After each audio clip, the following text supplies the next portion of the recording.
Hey everyone, welcome back to the Addicted Bookworm. Okay, I'm back with another video. It is currently 3:20, 3:26 in the afternoon. I have been off of work for going on 2 hours, and yeah, I had a very interesting interesting day. Oh man, it's starting to snow right now, so I don't even know what tomorrow's going to be like. But yeah, So, so this is, of course, day two of me owning my new Nook, and I will tell you, I'm having fun with it. So even though the cover has kitties, I decided to decorate the back of my Nook and the inside. So yes, I'm giving people the impression that I read some pretty questionable content. But anyways, so I just finished Those Across the River by Christopher. I cannot pronounce the name at all. I cannot. Alrighty, so this is a 31 chapter book, and it's about a man called Frank and his wife. Though at the time that the story begins, she is not married to him, and they settle in a town called Whitman, and the town is not really like large. There are people there, but it's not really, large. It's very backwoods, and of course extremely racist. I will say the thing about this book is, if you do not like the N word more than 100 times in this book, you are not going to like this book. So this is a traditional werewolf story, and I actually got this book rec from Horror Talk, and I went on to the library system, and they did not have it. They had like unknown weight, which means you're not going to get it. And so I decided to go on Barnes& Noble. They had it. I paid for it. All that stuff. So they move into this house, and he's warned to not go on the other side of the river, but he does not listen, and he does that, and he encounters a child that is half black, half white. And back in the 30s, yeah, that's not something that you saw. You did not see that in the 1930s. Now, in all honesty, there have been people that have passed, but this is not the case at all. This is not the case. This child has teeth that have been filed sharp, um, and and so there's a lot of like racism in this book. There's like a lynching.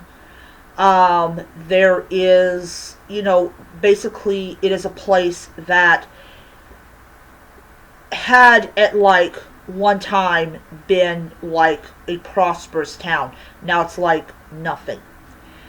So what happens in the course of this book is Frank and his now wife, they witness an attack on everybody. There's these large wolf-like creatures that appear, and they come into town, and they literally start attacking like everyone, biting them and eating them and killing them and all this stuff. And what ends up happening is his wife gets bitten. And okay, so as I said, this is a traditional werewolf story, so everyone knows if you get bitten by a werewolf, you will become one. And it's more than just the infection that turns you. You turn into something that considers human beings below them. So one of the things about these werewolves is that there are werewolves that are black, there are werewolves that are white. They have children together, they have their own little community, And they don't care about race. Race is not a concept. They are a pack. And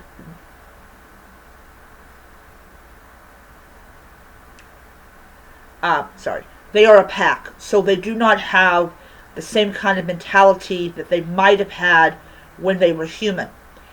And so basically, they manage to, he manages to escape with the help of his wife. His wife is not 100% like, I'm above you in the food chain. She helps him to escape along with this other guy called Kramer, and they get as far away from this town as they possibly can. You have townspeople that literally are trying to kill them, and so what basically happens is they get away, and sure enough, the next full moon, she changes, and she kills, I think she kills an infant or something. Here's the thing about these werewolves. They don't age. They don't age, like, at all. They stay the same age they were when they were turned.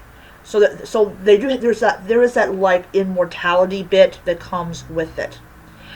And then towards the end of it, he goes back to town, and this entire town is literally just abandoned.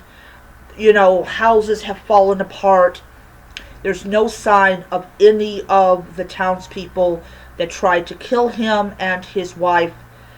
And, and we later on find out that the werewolves that lived in this former plantation, they all turned all the remaining townspeople into what they were. So, it's like, it just blew my mind away. And, and he manages to, like, kill most of them with the help of two of his friends. One of his friends dies. The other one, of course, thinks that he's a murderer. As time progresses on, he leaves that memory behind. And basically you have the Great Depression continues on. Then you have the Second World War. And as time progresses on, he gets older. And guess who's waiting for him to get old enough to where he can't defend himself? His wife. His wife is in town, and she's looking to turn him into dinner. At least that's my theory of, like, why would she be there? Anyways, I really did enjoy this book. It had this creepiness about, like, you have this small town and you don't quite know, like, what's going on.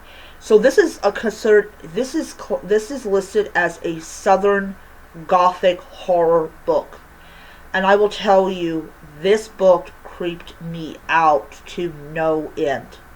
This book has this atmosphere of is like you can look out your window like, oh, is there a werewolf out there? You have this town that is, sorry, I got heartburn, that is heavily racist. But then when they are turned, they join the pack, and they have no concept of race. All they have is a concept of pack, and and the hunt and everything. Absolutely loved this book. It was chilling. It just felt like, as I said before, that there could be a werewolf outside your window. The fact that this man goes through things that no normal person should ever have to go through. The fact that his wife is turned into one, and how she changes is so, it's like the person that wore that dress at the courthouse no longer exists, and you just have the predator and the hunger and the desire to eat. And the fact that these werewolves are able to totally decimate this entire town. I mean, literally, there's hardly nothing left of this town. This town is abandoned. The townspeople live up there in the caves now. That is where they live at, and that's where they are at. Anyways, also another thing is that this definitely does deal with heavy themes of racism. There's mentions of slavery, and there is a reverse role where it is the person of color who uses the N word on Frank, because now he's the house, because he's the alpha male. He's like the leader of the pack, and he's been around for a very, very long time. And there's also evidence in the house of like what the